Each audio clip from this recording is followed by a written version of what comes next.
Praise the Lord. Let us look at what the prophet Isaiah tells us in chapter 49, verse 10. They shall neither hunger nor thirst, neither scorching wind nor sun shall strike them down. For he who has pity on them will lead them, and by springs of water will guide them. When we look at the four Gospels, we can see that in the Gospels there is only one who has pity on people, and that is Jesus Christ. When we stand with the Lord always, when we walk around with the Lord always, we can experience us being led by Him. And how does He lead us? How does He guide us? By springs of water. What are these springs of water? When we look at the Gospel according to St. John, chapter 7, verses 37 to 39, we can see Jesus Himself is saying that the springs of water or the rivers of living water is the Holy Spirit.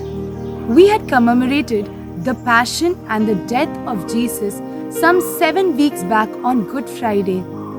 I have heard a lot of people asking, why is Good Friday called good if Jesus suffered so much on that day, went through so many extreme brutal sufferings? One obvious reason is that the entire passion and the crucifixion of Jesus was the fulfillment of the salvific plan of God in order to redeem mankind. Now when we read St. John chapter 19 verse 30, we can see that He bowed His head and gave up His spirit. At the death of Jesus, the Holy Spirit was given to the world. The very last breath of Jesus was the coming of the Holy Spirit into this world. Therefore, we can say the very first Pentecost took place on the cross on Mount Calvary on that Good Friday. That is another reason why I would say Good Friday is called good.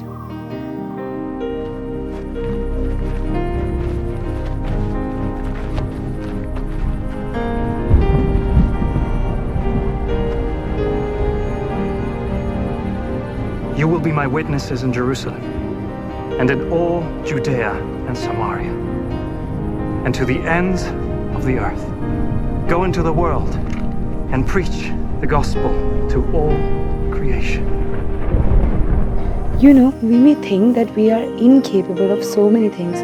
We may think that we are incapable of prayer itself. But in that inability of ours, when we try to pray and ardently desiring for the Holy Spirit, we ask Him to come into our lives. Holy Spirit, realizing that we need Him, we are expecting Him to come to us, He will feel invited and He will come into our lives.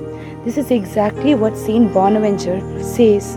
The Holy Spirit comes where He is loved, where He is invited, where He is expected. And how does the Holy Spirit know that He is expected in our lives? What do we do when we invite a guest into our homes?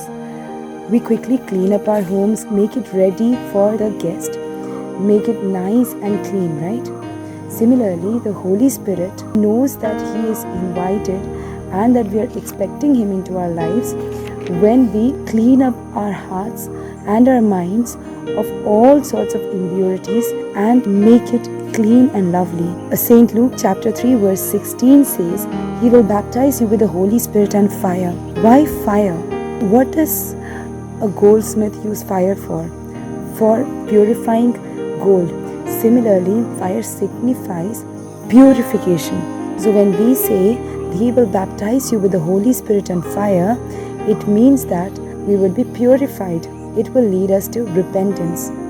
For receiving the Holy Spirit, we should create a change in our own self. The old creation within us should become a new one. Quoting St. Paul's first letter to the Corinthians, chapter 6, verses 19 and 20, St. Lucy says like this, those whose hearts are pure are the temples of the Holy Spirit. But even as we say this, St. Augustine says like this, without the Spirit, we can neither love God nor keep His commandments. So in short, we need to remember that we cannot love God or keep His commandments without having the Holy Spirit in us. Therefore, it's like a wonderful cycle. The more we love the Holy Spirit, the more quickly the Holy Spirit comes within us, and the more the Holy Spirit works in us. The more the Holy Spirit acts within us, the more we can love God and the more can we get closer to God. Now, Jesus wanted us to receive the Holy Spirit. He's exhorting us to pray for the Holy Spirit because He knew that we are weak. We can do nothing on our own. We need that Holy Spirit. That is what He tells us in St. John chapter 14 verse 26. But the Advocate, the Holy Spirit, whom the Father will send in my name, will teach you everything and remind you of all that I've said to you. Many times we feel that we are not creative, unable to do anything, and so we step back from doing things. But when we look at the book of Genesis, chapter 1 verse 2, we can see that the earth was a formless void and it was only darkness that covered its surface. But the wind of God swept through the surface of the earth. It was after this that God began the work of creation. This wind of God is the Holy Spirit itself. When the Holy Spirit swept across the earth, God was able to create. When we have the Holy Spirit with us, the creative and the active Holy Spirit, then why should we fear?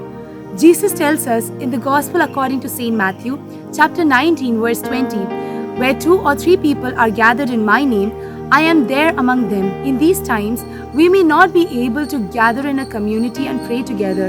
But even while praying in solitude, when we seek the intercession of Blessed Mother Mary and the saints and the angels, we would be praying in communion with the whole of heaven.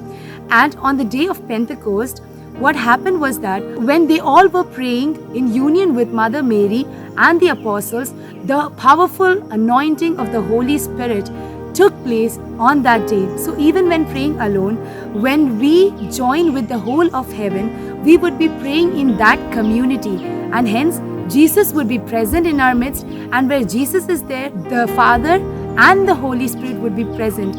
There, the infilling of the Holy Spirit will take place within us. So let us all join with Mother Mary, all of the apostles, the saints and the angels, and pray for the fresh anointing of the Holy Spirit into our lives. Let us also pray this beautiful prayer with Saint Augustine. Breathe in me, O Holy Spirit, that my thoughts may be holy. Act in me, O Holy Spirit, that my work too may be holy. Draw my heart, O Holy Spirit, that I love but what is holy. Strengthen me, O Holy Spirit, to defend all that is holy. Guard me then, O Holy Spirit, that I always may be holy.